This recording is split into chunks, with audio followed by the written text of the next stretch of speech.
Welcome back to Negotiation Tactics.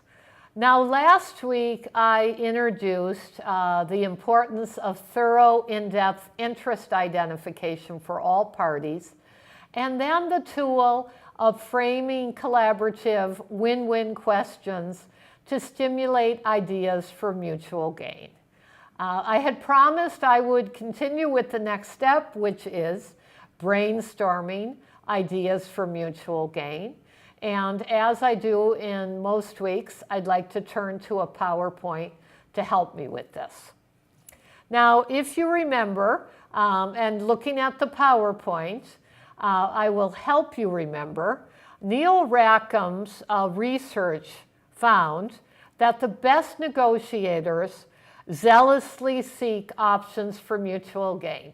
Now, I would like to turn to my PowerPoint to help you visually hear me as well.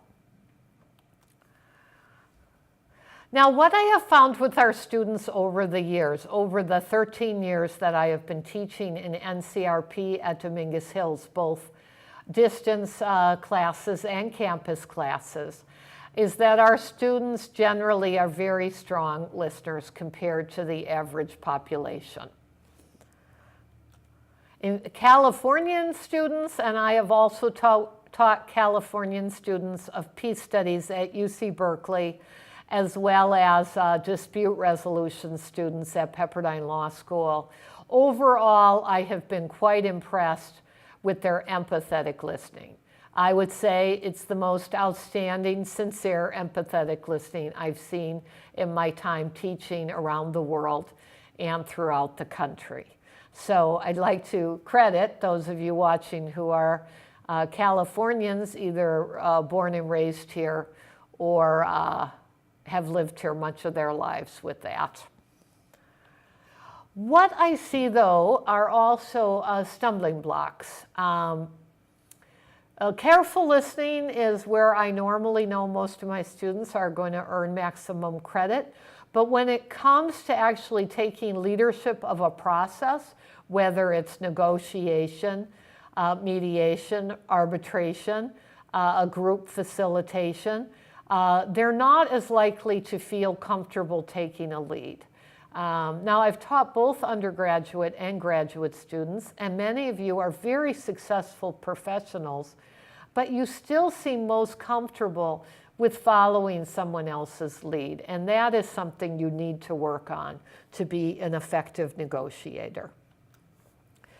The other thing that I have watched my students struggle with over and over again, especially in the mediation class, is leading creative problem solving. You know, you get to the end of the storytelling, the careful listening stage of whatever process you're in, and you need to find a way to transition into creative problem solving. You need to find a way to reach resolution. Normally shared interests, common ground, and framing collaborative win-win questions are those segues. Once again, Rackham's best negotiators zealously sought and created options for mutual gain. So they didn't, have someone visit their negotiation process and give them ideas for mutual gain. They actively created these ideas and options, and you need to learn to do the same. Now, brainstorming ideas is the normal way to generate lots of ideas. And so I'm going to give you the guidelines this week for brainstorming. And some of you have had this as part of organizational training. Suspending judgment is critical. You inhibit the flow of new ideas if you discuss them.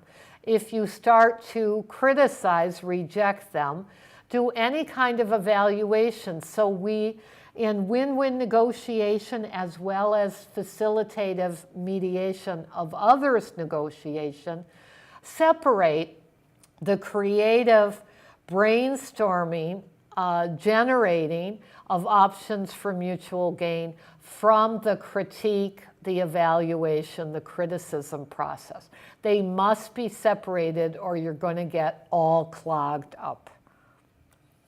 Now, I would recommend when you brainstorm that you go as fast as you can, because our brain tends to be critical. It appears to be one of the functions, primary functions of our mental faculties. So I will ask my students to aim for quantity.